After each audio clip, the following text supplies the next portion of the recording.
Hello, guys, and welcome back to the Innervated podcast. This is episode number 9. It's June the 16th. As usual, I'm your host, Radoslav Nidrakolev, and we are back from a short sabbatical. We didn't have a show last week because I had to attend to some real life issues. Apparently, there's something called real life and social obligations that sometimes you gotta have to attend so that your friends do not completely hate you.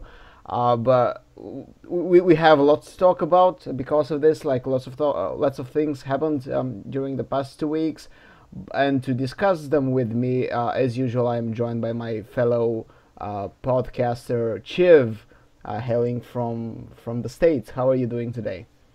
Relatively good. Loving a lot of what I'm seeing and hating a lot of what people are saying.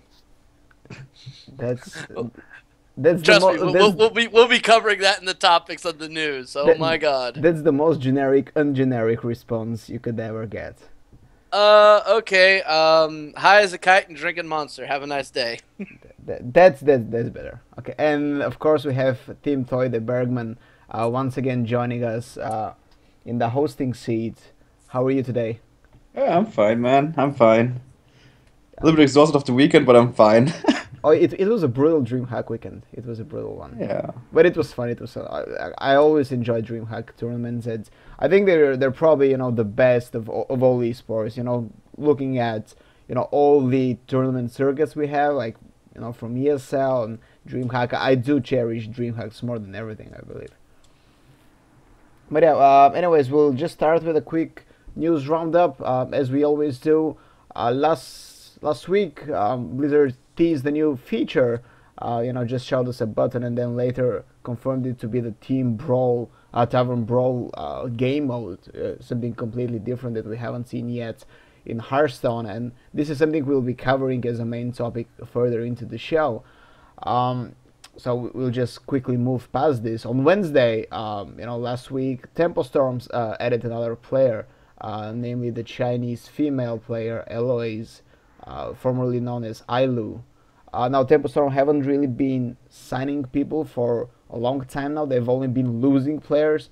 I think since Magic Amy, they haven't really attempted to sign up a new player. So, their roster was getting pretty thin. But now they're back on, the signing track. What do you guys think about this pickup? What do you know about Ailu?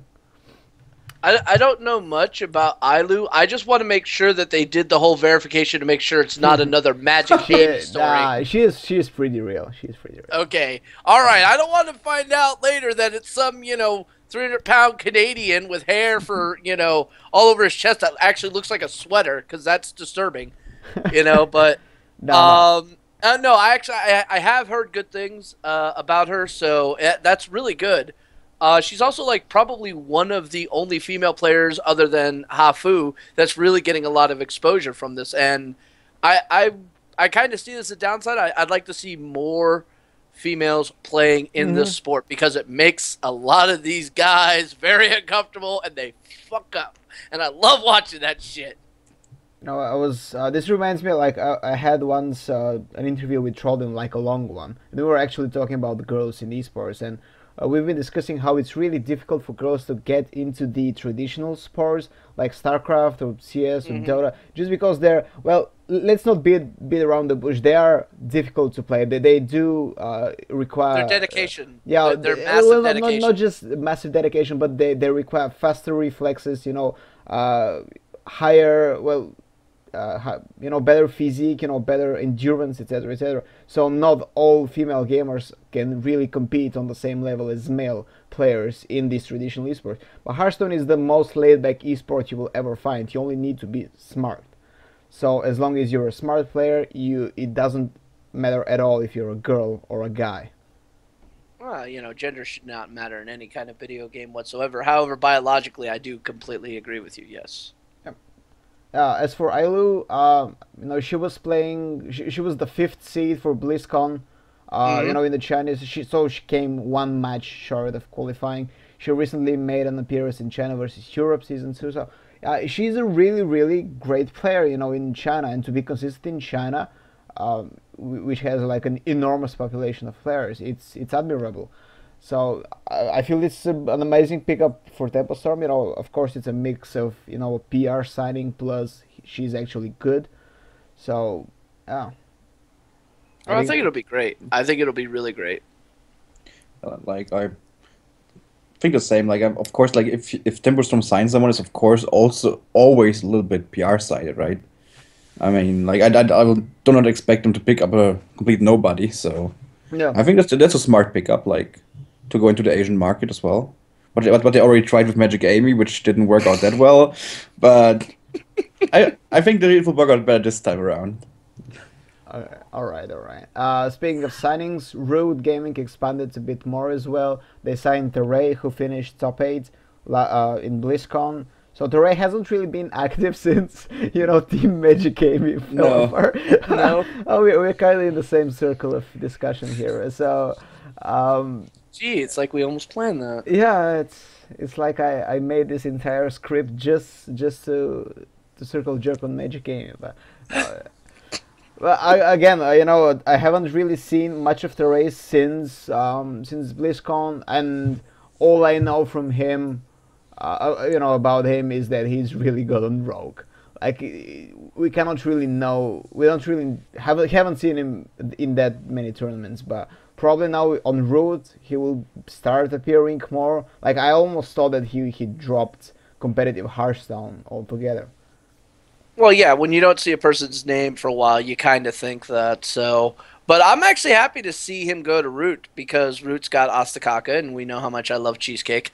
Um, and it's like another one of these teams that is like not the super high funded, Archon or Tempo Storm or Cloud9, but they're getting really serious players. Yeah. So at that point, it's like which are going to be the better, the ones that are the well funded, heavily corporate sponsored, and thus are like have so many contractual obligations, or the ones that get to dedicate more time to actually doing what they want to do and playing the way they want to play. So I'm loving that. Yeah, like so same here, like Root, like they also signed Neville's like a few weeks back, who I think is incredibly good and an incredibly good streamer as well. So yeah, Root is looking pretty attractive at the moment for a lot of players apparently. For those of you who don't know, like actually Root is a long-standing esports organization coming from the StarCraft 2 days, and their captain Kaz is known for insisting that this is a team of friends. Like it's camaraderie and friendship is above all. So it's this is their how to say motto. Like they're just close friends that practice together, and this is something that I really feel how a Hearthstone team should operate. Like if you compare Hearthstone to other esports, I do believe that hardcore practice, day and night, is the better way. But in Hearthstone, it's the game doesn't it almost requires a laid back attitude. I'm not saying lazy attitude, but No. It's Yeah. Actually, it's the rise of teams in Hearthstone that broke up so many good playtesting groups. It Yeah. did. There was like, it's like Savage and this. We're all in this giant playtesting group, and now they're on separate teams. So they can't playtest together. They can't, practice together. And now, well, you see, it's what's happening. So I kind of feel like Root might be in a better position because, they've got the good team players. They've got the good testing partners, so hopefully that'll work out great for them. Yeah, like I mean, like you have a lot of teams where there's like cross team training actually. Like and I know for example like a lot of C9 players, even Temperstorm players, they cross train. And with Root, like I kind of had the fear like after Sixel left for Arkan that like the Hearthstone division might collapse a little bit. But like they went the complete opposite. Like they were like okay, now we show them, right, and now they have an amazing lineup again. So props to Cats, I guess.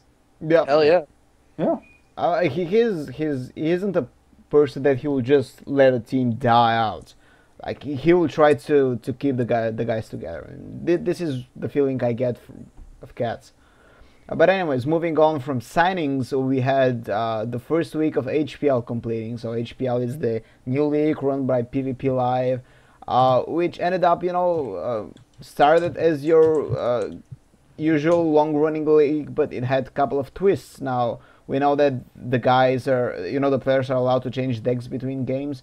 So while this led to, a lot of deck variety and class variety, it also led to quite a long downtimes between games, something that really irritated me because I actually have to cover it, in the middle of the night. So, and it just breaks up the competition, at least in my eyes, a lot. When you have downtimes between even the games within a series, it's just something I really do not want to watch for a long time.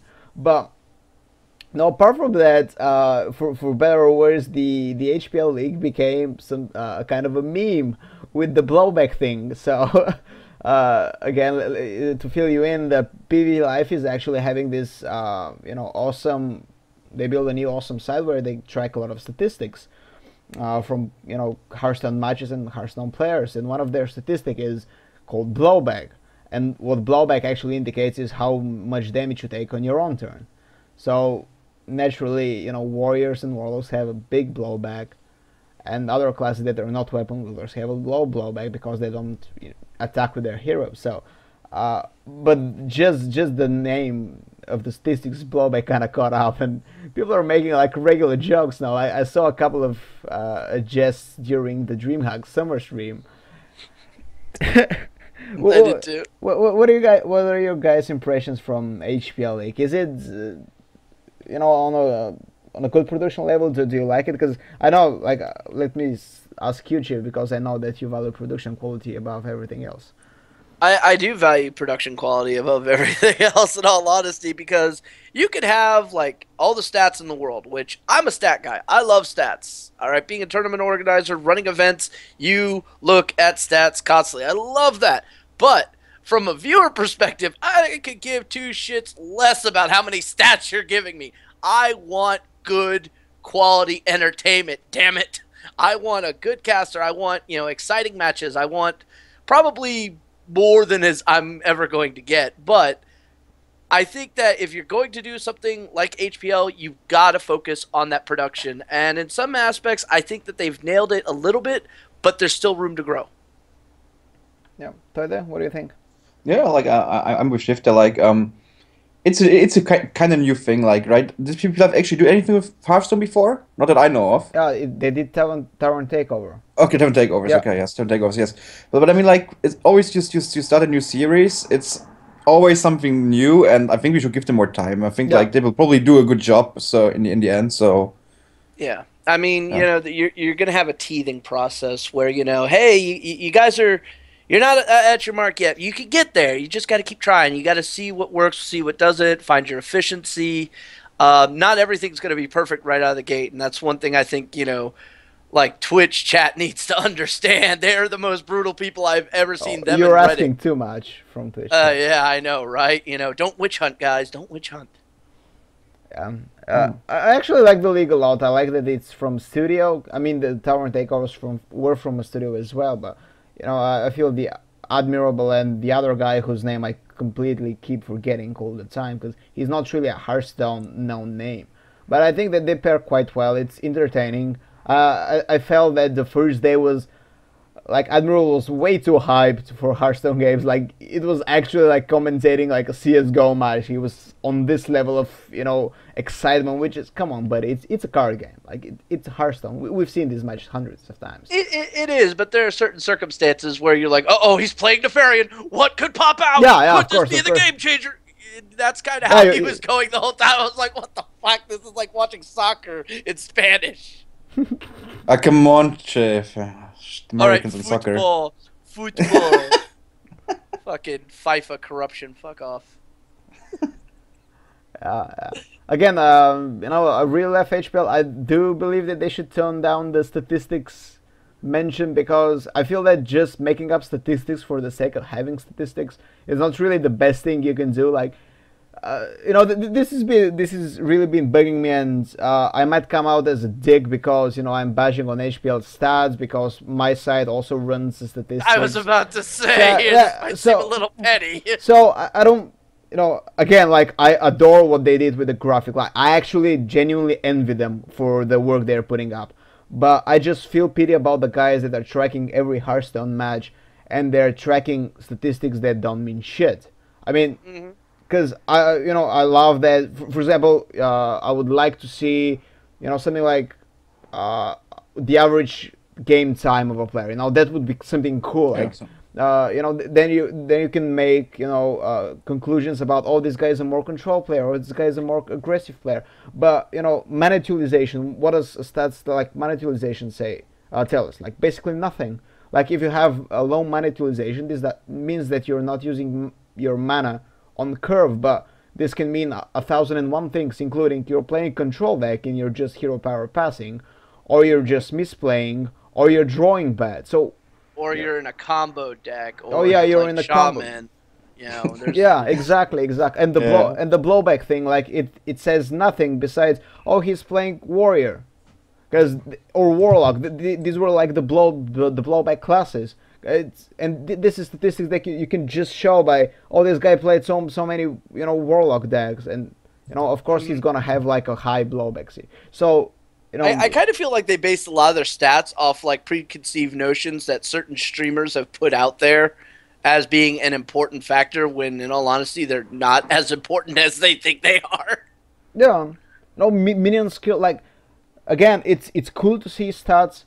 And it's cool to see, these guys, doing grinding work, because there's no Hearthstone API. These guys are doing it all manually, which they should be applauded, endlessly. I just feel that their, effort goes into the wrong place. Like if they try, I think they've added way too many stats to calculate on that spreadsheet. Yeah, again, I don't want to talk about their rankings, because again, it's kind of a, sore subject. A competition with our rankings, and again, I will come out as a dick. Not gonna comment if I like them or not, but again, I said I'm not going to comment. You're not going to lead me in with this smirk. But I just feel that these guys, if they find out that find better stats to show, they can really make their website way better. They could. Yeah. Again, if you're putting a lot of work, just put it in the right place. Like I know that, it feels cool to enter, some numbers and then graphs generate, and it really feels amazing, and it really does. But half of the information you display is useless. I'm sorry to say this. Like blowback, mana utilization, minion skill. These stats don't mean anything. It's cool. You gotta realize there's an old adage, you can like make people think that you know what the fuck you're talking about by citing some sort of numbers. Well, the same kind of principle can be applied here to some degree. Now, I'm not saying that's what they're doing, but it's a way of looking at it. Mind you could say that about anybody who puts up stats, Ghost of Gamers. I know I'm so gonna be off the podcast after that one. The thing is, like you shouldn't judge too fast. Like the more you think about something, you can come up with certain stuff. Like for example, blowback, right? Mm-hmm. So let's see, you can, if to make it able to sort, like you can sort of look at just Hunter and look at blowback, right? Oh god. That actually tells you something. Mm-hmm. Like, is it more mid-range or is it more face hunter at the moment in the meta? Because like if you have more blowback because you're using weapons to kill minions, it tells you are more mid-range most of the time probably. So I mean, you can use those statistics, even though like there are probably better ones to choose from. I agree there, but I wouldn't say they are completely useless. Yeah, but you can do this by just selecting Hunter and filtering by game length, or yes, is there a high main or there isn't a high main or something like this? Yeah.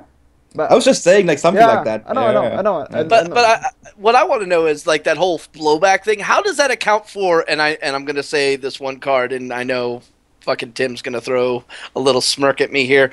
Eye for an eye and misdirection. How does it account for that in that? Because that's another those are two cards right there that can cause that. But okay. Shiv, games where you play against eye for an eye or misdirection, they shouldn't count anyways. So okay, good point. Good point. Yeah. Okay. Yeah. So, anyways, moving to our first kind of main topic. It's DreamHack Summer. We saw the biggest tournament in the West since BlizzCon. $40,000 Swiss format, something that the pro players desperately wanted to happen in Hearthstone. Killer had an incredible run. He won 3-2 against Doc in the finals. He broke several records. Gauss points included. Like he's the first above 1300, but he's also the most winning player in all of the game. Like, I think his winnings are now at 125 or something like this. Like, Well, he also plays a lot more tournaments than his Western counterparts, from my understanding of it. no, it's these money are mostly coming from Western tournaments, actually. Oh, really? And, Yeah. no, I think it's almost half WCA and half. Yeah, Western, right? yeah, right. Yeah, okay. Yeah. Yeah. But he also That's still finished pretty like impressive. top 4 China versus Europe, so this is kind of an international tournament. And he also plays top 4 in House Cup too, so that's a Western tournament. So he's really been collecting money from everywhere to become the most winning player. So he just beat Firebat in this as well. But again, I want to start the DreamHack discussion with the Swiss, because this was the big thing, and this was something that got us excited. And I have to say, I was a bit disappointed, because what it turned out was that the Swiss was a double elimination in disguise. So what happened is that if you have 2 losses, you're out. You're mathematically out. So this is what double elimination means. If you have 2 losses, you're out. So what do you guys think about the whole Swiss and how it was set up? Like, I know that players argue that, oh, we should have had more players, or odd number of players and not just 128, or have a bigger cut, like not just top 8, maybe top 16 would have given a chance even to recover from 2 losses, something like this. Tim, being a player, what do you think about this? Well, I can just say, like, from my own experience, like, I've played Magic before, like 7 rounds, 128 players, it just doesn't add up in a major tournament. No, like, it doesn't. You have to have 9 rounds, I guess. 9 rounds is like the correct number for 128 players. And I remember, like, back when I played Magic Grand Prix, like, this was called Grand Prix as well, so given there were a lot of more players, but I think it was like 16 or 17 rounds before cut, I'm thinking. Shiv, do you know anything? Like, you were judged, you have to know that, right? So Yeah, tell it me. was it was 16. 16, right? Yeah. So, but Man, those you were made me like think. numbers like 2 to 4,000 players, I guess. Yeah. Yeah. Okay. Because there's a eventual point where you cap at how many rounds you're supposed to have. So then you actually have to have an extended Swiss, which is a whole different monster altogether. Yes. And pretty much you could fudge those numbers around as you see fit, or as Wizard of the Coast saw fit. Yeah, no, but seeing here, like, this was just double elimination, 7 rounds. Yep. 7 rounds you use for like a 32-player tournament, or like 64-player tournament, maybe. They use 8. Well, no, 7 let's- rounds does fit 128. Yeah, it let's- does in traditional Swiss. Yeah, let's calculate, because with the minimum you can have is 3 rounds for 8 players, right? So for 16 it becomes for 16 it becomes 4. For 32 it becomes 5. Mm-hmm. But that's not for premier tournaments. Yeah, Like, no. No, that's just for like when you play with friends. Like, that's what Yeah. what I do For when I an play event- Sunday, 32 players, 6 rounds. Yeah, That's what for I'm an event like this, it should have added a round, which would have totally worked, and also the top 8 cut. Even at Mana Grind, we did not do a top 8 cut unless it was below 64. All right, when we had 64 or more, we went top 16. All right, when we were having 200-man Swisses, we went top 16 on that. I wanted to actually take it up to 32, but that would have made the whole top cut process such a nightmare. I did not want to do it. But seriously, for 128, not having a 16 cut was very, very punishing.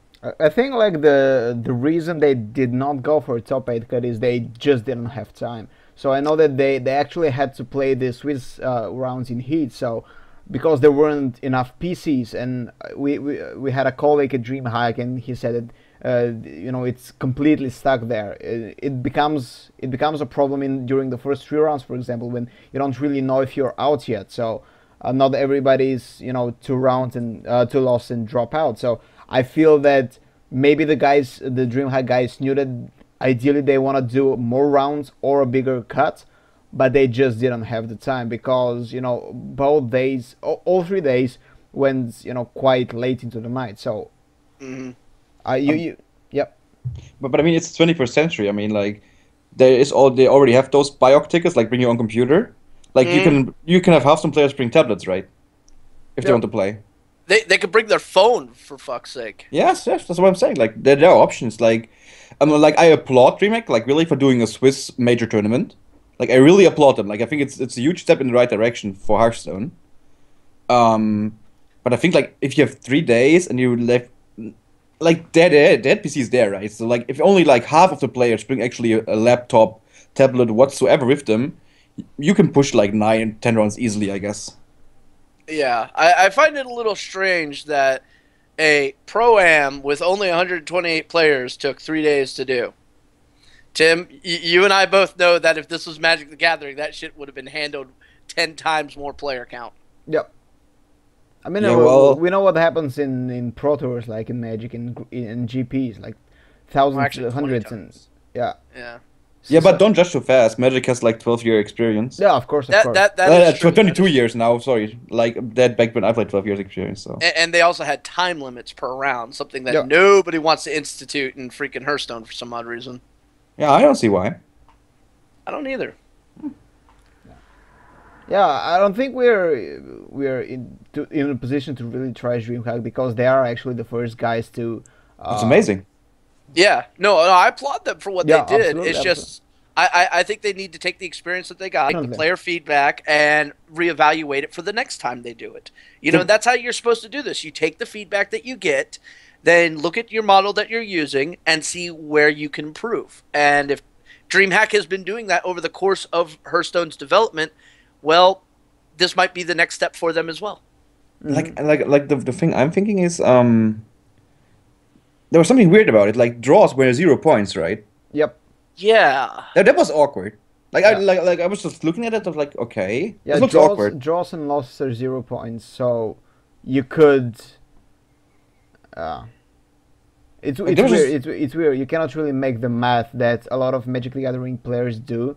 You know, they come and they shake hands on. Oh, let's draw, and so we can both, you know, make top 16 or something like this. Look at Chip. Yeah. Chip is like the judge's nightmare.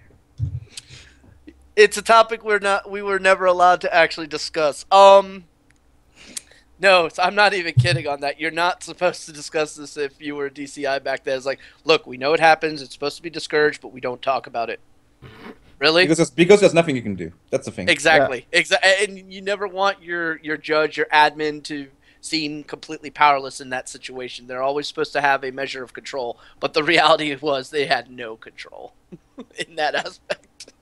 So funny. What about the prediction? Like, did you guys liked what DreamHack did with streaming the matches? Because this was one of the issues we discussed on one of the earliest episodes when we were talking firstly about DreamHack Summer, just when they announced it, and we were worried that Swiss is a challenge of how you broadcast it and how you bring the story to the viewers, because it's not a bracket that everybody can follow. It's it's a huge table with just results, and you have to somehow show it to the players and show the stories and pick up matches and feature them and making an entertaining broadcast. Do you guys think that DreamHack hit the mark there?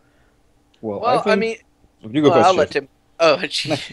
Everybody wants to go. I know, right? Well, when it comes to like doing a Swiss and you want to promote it, you want to promote these like good matches and all that. You basically got to pick like a few of the matches in a round that you want to put out there. Anything more than 2 is really going to delay each round. Mm-hmm. All right, so you get those 2 pairings. Like, hey, you guys are going to hold up. You're going to be the stream pairing. Everybody else is going to be playing. They're going to go first. You're going to go second. Once you're done, we're going to be into the next round. And they kind of did that. They did. And that was kind of cool. And I think that's exactly how you're going to have to do this. Now, some people might have been like, oh, but I wanted to watch this and I wanted to watch this. Well, at that point, you may want to start considering opening up another quote-unquote Twitch channel. But then again, that's only going to be for like the 2 days of the Swiss portion. Yeah, it's too right? big of an investment. Well, not really, Well, you have to find casters and whatnot, so that's a problem. You have to mind it. You don't have to, actually. No, you don't. Just look what Take TV does during Seed Story Cups. They have a second stream on where they usually ask the players to cast. Oh. Yeah. That's an option, for example. Yeah, that's an option right there. Hell, they can contact. I can think of like a slew of people who say, "Hey, we'll give you $100 a day just to cast these off events." They'll do it in a heartbeat. Hell, Yeah. fuck Tim, you'd do it for in a heartbeat. Okay, Okay, I have to say yes, Matt, right? Yes. No, you do it for 200. No. You don't sell yourself short. American. Um, what I want to say Well, I'd is, say euro, but my dollar's better than your euro right now. oh, come on. Yeah, actually, people in the chat asking, what if DreamHack made a cut before the offline event? This would allow more people in the tournament than the people who sign up the first 5 minutes, as well as allow more than one loss. So yeah, kind of the guy is probably likely asking, what if they had another Swiss round that's online, and then you just seed a Swiss into the main event or something like this. That would be really good, but the issue you're going to get there is most likely you're not going to have as many quote-unquote show ponies to really drive fan participation in the stream. I like the idea. Like, it's the same that happens in Counter-Strike, right? They have like circuit events, and they have like qualifier spots basically. It's all qualifier spots. Yeah. Sometimes they get invited in Counter-Strike, for example, like I know that, but most of the time the teams have to qualify, and so basically they do online rounds before. Yep, and bring the best to the offline Yeah, events. I don't see a problem. Like, the only problem maybe that Shift was just pointing out might be a problem that you have less viewer attendance because like some famous people drop out early. Mm-hmm. And as we saw in this Swiss portion, a lot of the really good known players got hammered. I mean, what the first eliminated players, Firebite, Orange, Zalay, like the entire Archon got slashed. I mean, only Amaz made it to top 8. And he's considered like one of the worst Archon players. Yeah.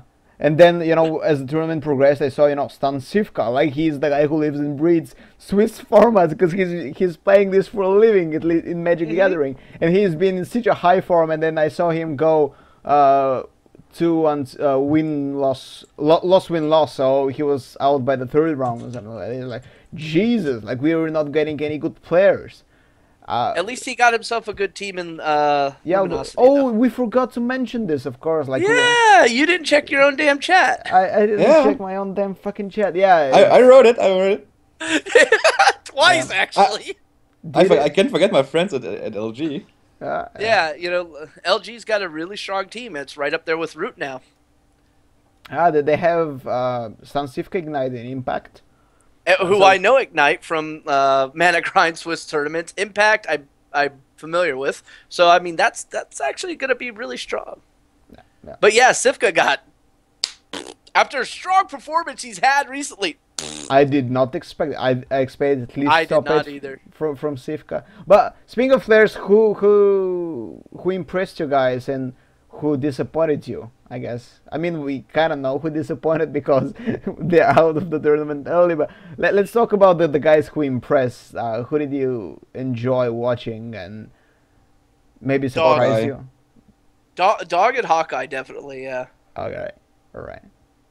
Yeah, Hawkeye, is a player that you're never sure if he's a fluke.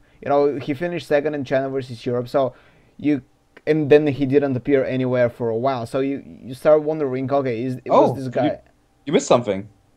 He qualified for the Vulcan Deckmasters as well. Oh, that's true. Did he?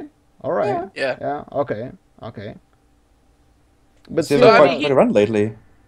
Yeah, he's out there. He's doing what he's got to do, and that's. I mean, if you're wanting to be a pro Hearthstone player, you got to basically hit everything you can to just try to get your name out there, try to get the recognition, and basically whore yourself out. Whore yourself out. Well, it's true. That's okay. So dog and Hawkeye. Yeah. No love for AK Wonder. You need. He was somebody I'd never heard of, but when I was like, "Who is this guy?" and I watched him, I was like, "Okay." He took that match, and then he just didn't really get further than that. Oh man, that Paladin deck became his downfall. Actually, I know both of these guys because I do a lot of database work for us, and I log a lot of tournaments, and I watch a lot of brackets, and especially Unid is a guy I see so often like in these online cups, especially in French tournaments, like in local tournaments, he's doing amazingly. And Yes. you know, there's a chant on Twitter that's like, "You need army." He has a really strong following in the French scene. And AK Wonder, That's good. he's actually on SK Gaming, so one of the probably the new strong teams in the Hearthstone being formed. They signed the entire Darkstar roster, and funnily enough, AK Wonder, who nobody knew before that. Well, I know Oh, him. they know him now. I mean, of course, like in the public, I know him as well, but nobody Tim, really you know him. everybody. He's a big Spanish streamer. Like he's probably Yeah. one of the biggest Spanish streamers. So So I'm actually impressed with him. I applaud the balls to bring a paladin. That was such a risky choice. I mean, with so much patron, bringing that paladin was just like, why? well, it's like You'd bringing a have been Fane better Death off Hunter, with- right? Yeah, you would have been better off with just, Dragon Paladin. When we all know that's a shit deck. But he would have been better off with Dragon Paladin with all the patrons. True fact. we saw him. Was it Tillery that just destroyed him in the semifinals with Patron again? Guys, it was like he was putting Yeah. Oh, putting some pressure, and then it's turn 7. Thorisand's Warsong Commander with Baron. It was just brutal. Like it was a slaughter fest. And you could see he hung his head down low, just shook it because he knew what was coming. Yeah. I mean, these 1-1 dudes are Patron's best friends. I know, right? It's like, thank you for the fuel. Yeah, it's really, really good. Again, Yeah. I applaud these guys for bringing these underdog classes. I mean, this is why I loved Phone Tap during the SL Legendary Series, because he won with Shaman. It was Mag Shaman, so probably the better build, but still, like, nobody really considers Shaman to be a viable deck, and it almost lost him so many series. Like, it came close to just being his downfall so many times. But anyways, this is another tournament, another discussion. Oh, yeah. But that's Conquest for you. Yep, Yeah. that is Conquest. That is Conquest. Conquest is like, oh, yeah, hey, you're doing really good, but guess what? Now you're fucked. No, It Conquest. could turn so easily. Conquest destroys deck builders. It Because does. you can take no risks bringing new decks to tournaments because you could just get free out every single time. Yeah. That's the truth. Sorry. Yeah, I know. Do you know what else Conquest kills? It kills Swiss formats, because you know what? In Swiss, tiebreaker is fucking important. And It is. And in one of the most popular strategies in Conquest is to win 3-2, is to have a lineup that counters one deck and just punish this one deck. So you don't care if you lose 2 games, if you win the other 3. So of course, winning matters in the end, but Swiss formats do not really work this way, because you can be punished, have a lower seeding and maybe miss a top 16 or top 8 cut because you won so many games, but just with 3-2. They would have been better with Last Hero Standing and Swiss Yeah. than Conquest. I believe this is a better pairing, and I believe this is a fair pairing. Last Hero Standing and Swiss. I can see Conquest used in any other format, but if you But have, not in Swiss. But if you have, like, this is why I didn't like about the KPL and any group stage actually, when tiebreaker matters. Tiebreaker and Conquest do not go together. They just don't. They're complete opposites. But you cannot really go for Last Hero Standing nowadays because it's not the official format. It's not the official, but it's still a recognized format for BlizzCon Yes. points. Yeah, sure, but again, like, if you're a big tournament like DreamHack, you kind of want to go with the flow, I guess. You just want to do what BlizzCon will be doing, 5 months later or something. I mean, if you have the balls to do Swiss, you can have the balls to do it Last Hero Standing Swiss, right? I would Thank you. I would have loved to see that, like, really, because again, any format that's based, like, that takes tiebreaker into account and cannot run Conquest. It's stupid. No, you can't. You cannot. It makes. I think that was the biggest problem I had with the entire DreamHack was the whole Conquest mode. Thank you. All right. Unexpected bringing up of a point. Oh. Towards, like, again, this is something we do not prepare because we prepare fuck little for this podcast. I actually took notes during that whole DreamHack event thing. Unfortunately, pain pills do not make my handwriting legible at that point. Anyways, good discussion about DreamHack, but I want to move to the main topic of today. Hearthstone is getting new features, getting new stuff. One of the things we are getting is alternative hero portraits, and the other one, this came today actually, right? I still haven't played Hearthstone for more than a month, so I don't really know what the portraits look like in game. I don't know what it's. But we are getting, at least the very well, requested, customization of, selecting card backs for individual decks, which is cool. But even if it's not what the community wanted, primarily, it's still good to get it. And the other, feature that we're getting this Wednesday, for which I absolutely accurately predicted the dates 2 weeks ago, yes, when you did. Guys, yes, you did. I said 17th, and there it comes. It will be the Team Brawl, a Tavern Brawl game mode. That's twice now you've screwed that up. Yeah, second time. It happens. I'll just call it brawling because it's Brawl. I keep calling it Brawlstone for some odd reason. Let's go through the points one after another, and start with the alternative hero portraits and this kind of new microtransaction feature that we're getting for Hearthstone. Now, I know a lot of people were pissed about the price. Each portrait comes at a price of $10 with a card back. Now it comes with new emotes and it's animated, but again, people were disappointed that there were no bundles, so you cannot really buy all 9 portraits if you want for, like, I don't know, $60 or something. People, and the thing, I was really surprised that it's not done, and very well understandable that everybody's pissed, is that the portraits do not have any other effect on the game outside the emote. So, the hunter, Alaria still summons Rexer's companions, Medivh still summons Jaina's mirror image, and apparently Magni was called Garrosh still. I didn't know that, I haven't checked it, I just read it on Reddit, so it has to be true, right? Yep. But, again, like, people were saying, oh, this is just lazy work. The portraits are cool and they're animated and they're fun, but they're, embedding into the game is just lazy. What do you guys think? Okay, I'm going to start from the top of this list here. Right, with the price. Okay, okay, so the price. The price is pretty fucking outrageous, but again, Blizzard's already established a pattern where they could reintroduce something and charge a premium amount for this. I mean, you look at World of Warcraft, the first time they came out with premium mounts to sell, $25, they sold 4 million of them bitches. All right?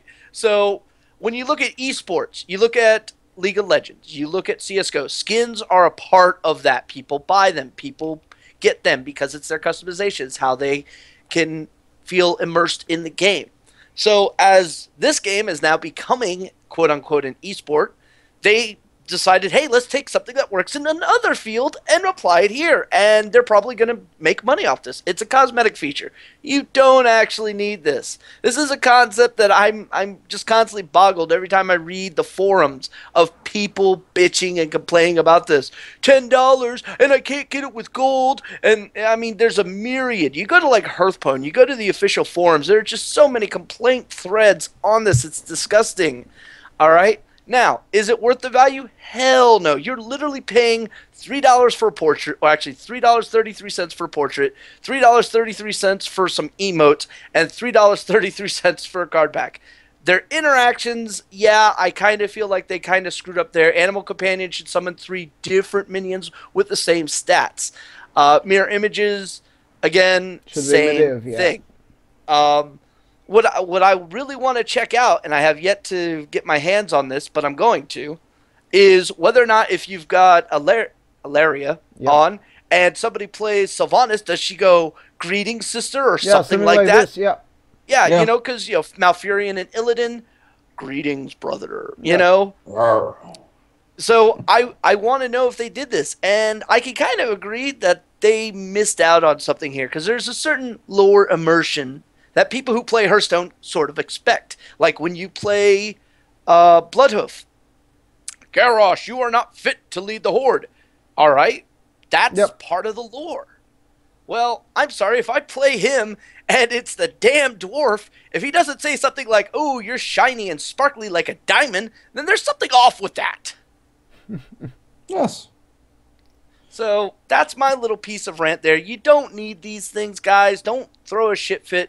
Blizzard needs to make money, and we want to support a game that is bringing us so much joy and frustration and pain and suffering. And I'm just glad I never have to hear fucking "Greetings, Traveler" ever fucking again. Anyhow. Okay. Yeah. So my opinion is like the price and the complaints. I don't get it. I mean, like, my CS:GO skin collection is probably like, I don't know, a few $100. Like, there are people who pay like 5K for an AWP, like a sniper rifle in Counter-Strike, right? For a skin, just a skin, right? Mm-hmm. So compared to $10, like, it's not like I played Magic. I had the Alpha Black Lotus, right? Oh, Jesus Christ. That's just a skin. It's the same thing, right? Yeah. Like, I could have gotten an unlimited one. Would have cost probably like 2K less or something. Or the beta, which is like, what, 500 less? Yeah, something like that. Whatever. Like, I'm just saying, like, no one forced me to buy it, right? And no one else complained, "Oh, I want to have Alpha Lotus 2, they're like 2K more expensive." Like, it didn't happen back then. I think it's maybe something that happened, like, with the community over time, that, like, people are maybe sad about, like, they want to see, like, into a tournament mode, want to see this and this and this and this, and the main complaint is basically, well, why don't you work on your game, make it better, instead of giving us skins we don't need? Yeah.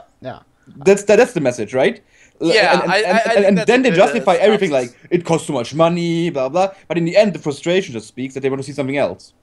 Yeah. This is why I thought that Blizzard might have actually announced the portraits after the brawl, and they wouldn't have got any hashtag blowback.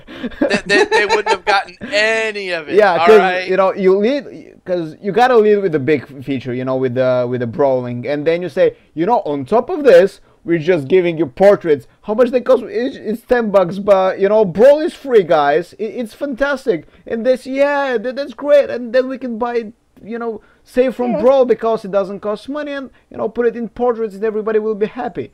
By the way, I'd like to throw the bone first. Yeah, I'd like to point a couple things out here. Okay, the portrait package thing. One, there's not all 9 portraits out yet. And by the way, they could actually do a lot more than that if you really think about it. So not all those are out yet. So offering any kind of package deal for just these 3 right now, it's kind of that we might see that as they introduce more portraits coming in. You might see a reduction price. That is something I fully expect to probably see, but I wouldn't hold my breath on it. And the other little thing, they announced one portrait first, if I remember correctly, and it was the warrior one. And then we heard about the brawl, and then they announced the other 2 portraits. It's like, oh crap, people are yelling at us. Well, we better give them a bone, something. Hey, how about this? You guys would like this, right? Yeah. Oh, okay, that'll make you happy. By the way, here's 2 more things that it's gonna piss you off. Good. Give us the honey first, then hit us with the vinegar. Yeah, the thing I was most pissed about is that the community actually thought that Blizzard are not developing features to develop the hero portraits, not realizing that completely different teams probably work on those. Like, the guys developing brawling are not the guys, drawing portraits. It's these two things do not, compete with each other. Oh, we're gonna make portraits. This is why we're not bringing tournament mode. It's completely, independent. I think everybody thinks like everybody on Team 5 works on the same thing at the same time. That is the most horrible management of fucking resources ever when it comes to a game. Yeah, and because Hearthstone is actually a good game and good developed game, that they're not working on the same thing all the time.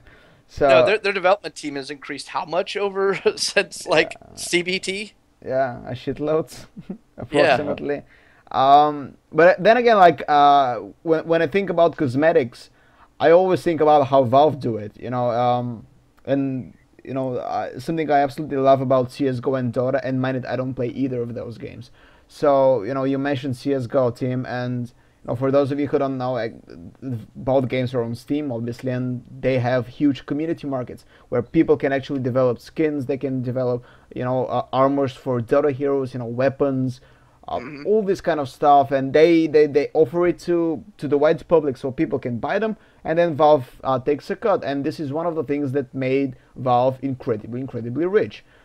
We're not seeing it from Blizzard, and I don't think we'll ever see a community market from Blizzard, because they're a bit like Riot in the way they want to control their game and how it's shaped. But in an alternative, probably better universe, do you guys want actually to see a community market where people just draw portraits, make emotes for them, and put them up for sale for other people? No, because last thing I want to see is basically Snoop Dogg. Face. Yeah, exactly. I don't want to see Snoop Dogg doing as a portrait. and unleash the kappas. Unleash the kappas. I can already see it. Unleash the kappas, yeah. I can already see it. I don't want to see it. I'm not saying completely unmoderated community market. Like, obviously, you do something cool, you put it up, and then, of course, Blizzard, okay, this is Snoop Dogg. No, this is Unleash the Kappas. No. And every time you play Unstable Portal, it's Unstable Illuminati. Yeah. No. Sure, but, you just see that thing spin around and pop. Maybe not card art, but what about let's say again hero portraits? What about game boards, for example? Some shit like this. This could be fun. Like it could be fun, but I think there's a slight inherent problem with that, is because it'll be introducing outside content into World of Warcraft lore. All right, all those boards are based off World of Warcraft, and if you start allowing outside stuff, then it kind of detracts from that. So it might as well be like Hearthstone, the Twitch edition. Okay, what about card backs then? That I do agree with. I agree. That's fine. That one I do like. But in Counter-Strike it's different, right? Like those people that can make skins, and then they send them actually to WoW. Yeah. And then the community votes on them, and then they actually go into the boxes, sure. right? Yeah, I mean, they can do they can do the same thing with card backs. Somebody makes a card back. Of course, it's absolutely shitty. It will not get published, but if you make a decent card back, put it up for community voting, put it up for Blizzard approval, everybody says, yeah, that's cool, and now the guy can sell it for, $5 or something like this. This is something I would so much love to see. I don't think it will ever happen, at least not in the near future, because Battle.net 2.0 is shitty and it cannot really support its games, let alone community markets. Yeah. We all remember Diablo 3 Auction House and how crappy that was. Oh, no, don't touch on that. No. I wasn't... it wasn't fresh in my mind, so really thank you. The best thing about the auction house, on the first week of playing Diablo, I get to Inferno, and I started grinding, and then I draw... Try hard. I was playing like a lot, so... And... on Act 1, like in the cathedral, mobs dropped me 2 Immortal King belts, so in succession. And this was like the first month of Diablo. So I sold both of those for real money, and then I bought Guild Wars 2. Best investment, right? Best fucking investment I've ever made. Sell 2 Immortal King belts, get a MMO I still play to this day. Yep. But enough of derailing. Let's move on to the brawling thing. Quick recap of what it is. This is a new mode. For now, it's free. We don't know if it's going to be free. And it is that every week it's different. Some week you'll play with pre-constructed decks. Some week you'll play with different heroes with different hero powers. Shit like this. Kind of, sometimes you'll have different deck building challenges. So kind of, Blizzard taking a page off of Ranya's and Crib's book of spicing up Hearthstone. No, I wouldn't say that. I wouldn't give credit to anyone. No. Okay. No. I've seen that argument made so much, and it actually bothers the fuck out of me. When it comes to unique ways of playing a card game, sure. All right, it was the kids in the damn comic book store coming up with different ways of playing Magic the Gathering during like Arabian Nights. Yes. All right, that really put that forth. All right. Not to mention, let's look at Type 2, Type 1. Different ways of doing that back then. So that's been around in card gaming for some time. So to try to say that Crip and whoever... No, of course not. I'm not kidding myself. I'm just, wow. That's like, I don't like it.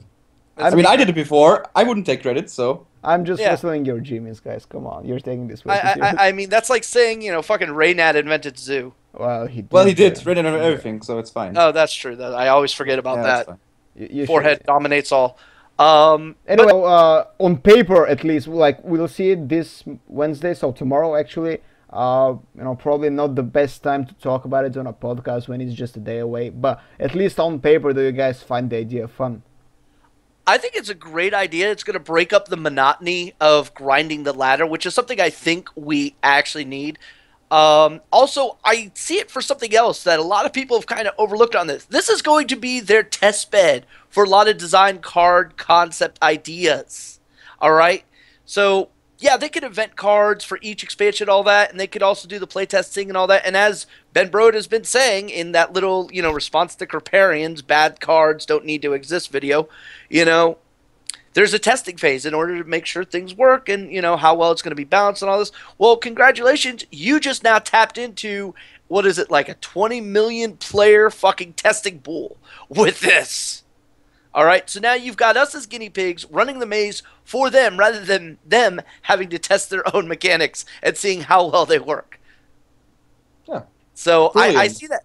Yeah, it's brilliant. It's literally taking one step that they had to do all themselves and outsource it to the public without them ever fucking realizing that they're doing the work for them. So for me, I'm loving the concept because it's fun. No, you broke the wall. Now everybody knows. Oh, I know. I fucking went right through that fourth wall. I went right through it and kept on trucking, man. We're already to the next building. But seriously, it's a great conceptualization, and it'll give us a peek at what might be coming in the next and upcoming expansions. All right? Plus, who here hasn't already seen some of those cards that might show up there and haven't already gone, oh, Holy Wrath, you're going to be so brilliant. And if I got to explain why and what card, you have not been paying attention. I still haven't checked. I want to be completely surprised tomorrow. Oh, you will? This will be the first time I actually play Hearthstone in a month or so. So I'm saving all my energy for the brawling. Okay. But I the one complaint I do have about this, once a week, is like when they're going to be changing it. I know why they're doing it this way, but it's just I was really hoping for something a little bit more. Give me new stuff every so often. Like every other day would have been great, but once a week, god damn it. I'm impatient. I'll admit it. One potential problem I saw that they're not talking about incentives for playing Brawl, and this is actually what worries me. Sure, it's a different game mode, it's different, cards and heroes. Well, did they say for like the first few weeks that it's going to be out, your first win in it per week equals a card pack? Does it? Yes, I believe they did see that for a limited time, though. Sure, but what incentivizes you to continue playing after the first time? Like because you're sick and tired of ladder? Yeah, but at least ladder has some incentive. It's not the best incentive, but because I remember, I draw parallels between the Brawling and League of Legends when Riot were developing the Dominion Dominion map, and it was about to make a completely different way to play League of Legends. You're just thrown in one pit and there is no laning, and you just run around and fighting people, kind of like what Heroes of the Storm is nowadays. And everybody, during the announcement period and the teasing period, everybody was exciting, and then the map arrived and it flopped. Nobody ever played it because it was not fun. Now I don't want to be the bad prophet or the devil's advocate saying that Brawl will flop, because I'm sure it will not, because a lot of players are already getting tired of ladder, are getting tired of constructed, they maybe even getting tired of arena. They want to make to experience the game in a different way.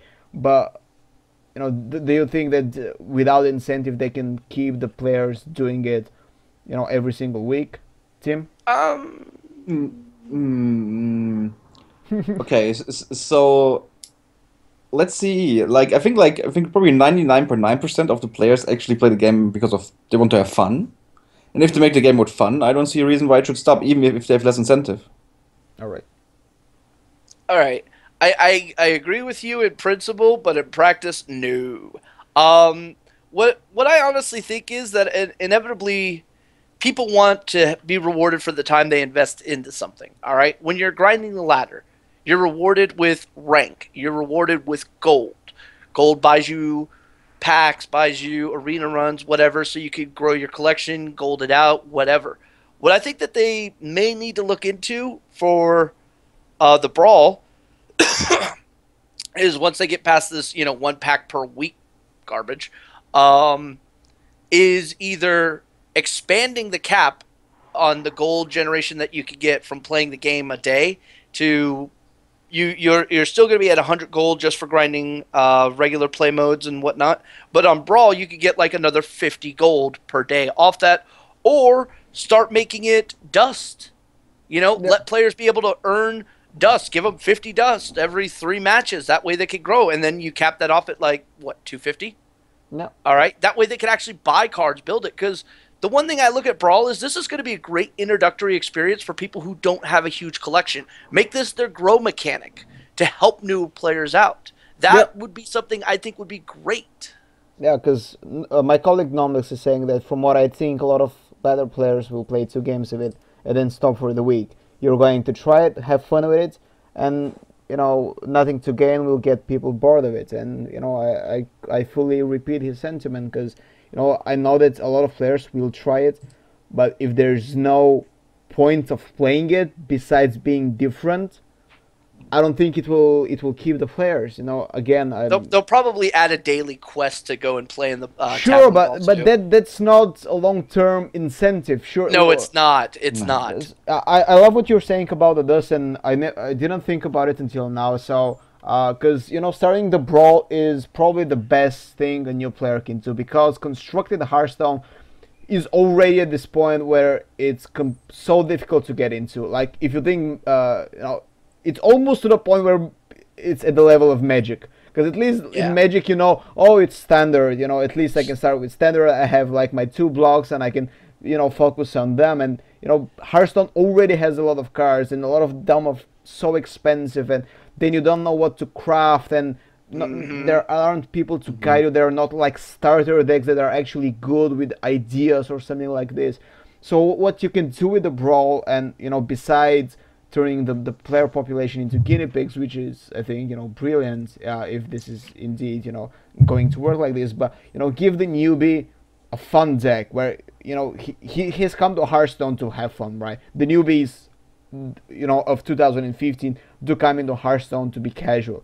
Like, when we started playing Hearthstone, we knew, like me, you, Tim, we knew that we are going to be hardcore in this game, because we have experience in card games. Like, I knew that I would play this and write about it and follow it.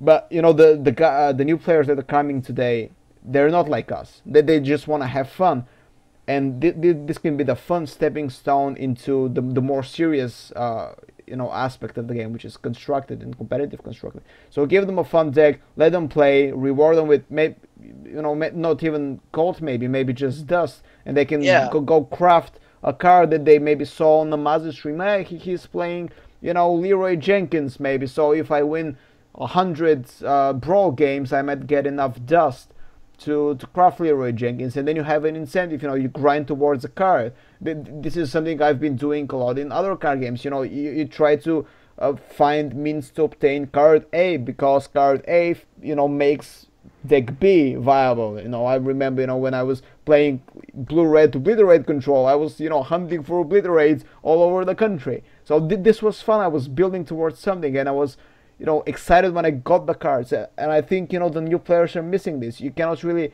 reward them with this just when they destroy their own cards, because first of all, that attrition is so horrid. Yeah, it's I understand why they're doing it, because it's a good business mode, because incentivizes buying packs. But come on, like, it's already expensive to build a Hearthstone collection. It's so fucking expensive. I've been playing this for since beta, and I still don't have all the cards in the game. Yeah, I mean, I've been around since day 1 to CBT, which they did a wipe come OBT, but I've been playing. I don't have a complete collection. I don't have anywhere. Well, I have mostly a complete collection, but still, I actually went and valued like how many packs I'd have to whatnot, just to get back to the collection I have right now. And also, I included in with that Curse of Nax, included in that BRM, and just like their cash values. And I came up over $300. Yeah. And then I started thinking, like, okay, whenever, I was in Magic, how much, blah, blah, and, it started equating out per block and this, that, and the other, where you're spending these amounts of money. So it's kind of daunting. Really, it is. And you're going to get people who are going to do this argument. It's like, well, Magic, you actually had a physical card. Yeah. So, and you got more of it. And here they're charging, like a lot of money, and not really all that much. If you actually do the math on this, it's like for 2 packs. Anyway, I'm not even going to get into this. But I honestly think that there's just not enough rewards to incentivize newer players to want to stick with this. All right? If they can't build their collection in a timely manner, I'm not saying, give them the accelerated fucking speed pass. Fuck that shit. But No, they of need course to not. actually feel like they are getting somewhere to it. 100 gold cap plus, the dailies. Yeah, sure, 5 cards a day might seem cool and all that. But being able to craft, one other card, to fill out your collection, to fill out a build, whatever, that'd be cool. Because right now, other than breaking down a card, the only other way you can get dust in this game is Arena. Yep. Yes. And not everybody I hate Arena, for example. I don't ever play Arena. Why? I just I like drafting, but I suck at it. This is why I don't play Arena. When we make Magic the Gathering, draft sessions or play cube, something Of like course. this. I love it, Yep. but I just get destroyed almost all the time. Like sometimes I win if I draft something ridiculously strong, but I just suck at drafting. I enjoy the process, but I'm bad at it. This is why I don't play Arena. And you're right. This is the only way to get dust, except breaking down cards and. Which, as we've discussed, has a horrible attrition Yeah, rate. it's disgusting, really. And so again, I don't feel like just giving dust from a brawl will hurt the Blizzard's economy too much. People will still buying packs like crazy, but you will make this this guy happy who won 50 matches and now he gets enough dust to craft a knife juggler. And now his zoo deck is complete or something like this. Oh, And now we get to call him a scumbag because now he can put the juggler in face hunter. And how could he? You're a new guy, like play some control. Come on. no, Tim, you know all about that face hunter, don't you? Yeah, it's fine. Like, I mean, it's completely fine. Like, I remember when I started to play Hearthstone, like, from the start, I planned to play it professionally. But the first month, I only played Arena, for example. Just to know all the mechanics and stuff, right? Yeah. And if I had the second game mode, like, to slack off a bit and chill out a bit, back then, would actually reward me as well, maybe a little bit. I think that would have been completely fine, and I would have liked it back then. Yep. You would have been less stressed, too. Yes, and if you go to it from a casual point of view, it's even better, right? Yep. I mean, you can have fun in Arena, and then you can go to Tavern Brawl. Well, I got some new cards. Let's try to how to construct it, and it might even benefit them, right? Like you get the guys in the game because they have fun. They see some rewards. Like the guy goes like Arena. Okay, I want a card here. Let's put it in the deck. Oh, Tavern Brawl. I got some dust. Craft this. Well, I still need X amount of dust to craft the deck. Let's buy some packs, right? Mm-hmm. Right. But if you keep players interested, and of course, like every time you give people, humans, incentive, it works better, right? It's like Absolutely. not just in video games, like all over the place. Yeah. So Give us more carrot, less stick. Yeah. right. Because still, my main concern is that the team brawl. Why do I keep saying this? And Because there was a team brawl tournament. That's how you say it. yeah, That's right, yeah. This latent promoting of Archon. Anyways, what worries me is that the brawling will just become like playing the adventure mode, but against people. And I don't play the adventure mode more than once. I play it, I see all the encounters, and I leave it be. I never go back to replaying Naxxramas, because why would I? I already have the cards, already have the heroic achievements. So this is what worries me, that Team Brawl will become this, and it will be fun. Like, for example, everybody is being requested, give us the option to play web spinner decks against each other when they release the 100 challenges. And this might become, a brawl feature someday. I believe it will be. But how many games can you actually play with this and be entertained? I don't think that more than 5 or 10 games. And You know what I'd love to see as one of the brawl challenges? I want to see pirates versus murlocs. Pirates versus ninjas. Well, you don't have ninjas. There's one ninja. There's one ninja. But they can make ninjas. Yeah. You can actually make ninja against everything. Like you have a special ninja deck just for brawl, and then ninja versus T-Rex, ninja versus Godzilla, ninja versus Zizo, ninja versus Blackout. These will be like the bad manners. Ninja versus Blackout. Ninja versus Blackout. I call it. I'll go with patent. Nobody can steal it away from me. This is my baby now. Ninja versus Blackout. This is Ninja going. Versus Goat. Ninja versus Goat. Ninja versus Orgy. Again, these will be great brawl events. But again, apparently we all agree we need at least some incentive, small, but we gotta have it. I'm hoping that we will. Again, we don't know what's happening with the brawl. Like, I have to play it tomorrow. Maybe they have an incentive they haven't announced yet, so it would be cool. I don't really want to continue trashing Blizzard. Oh, you don't really make this. I'm not trashing Blizzard in this. I mean, they're taking a step in the right direction. However, I think they need to also look at what they plan to do with it in the future. Now, we don't know those plans, so we're just speculating at this point. Yep. And hopefully, they might pay attention to what we're saying. They might pay attention to what the community is saying and asking, though the fact that we still only have 9 deck slot is kind of shady on that one.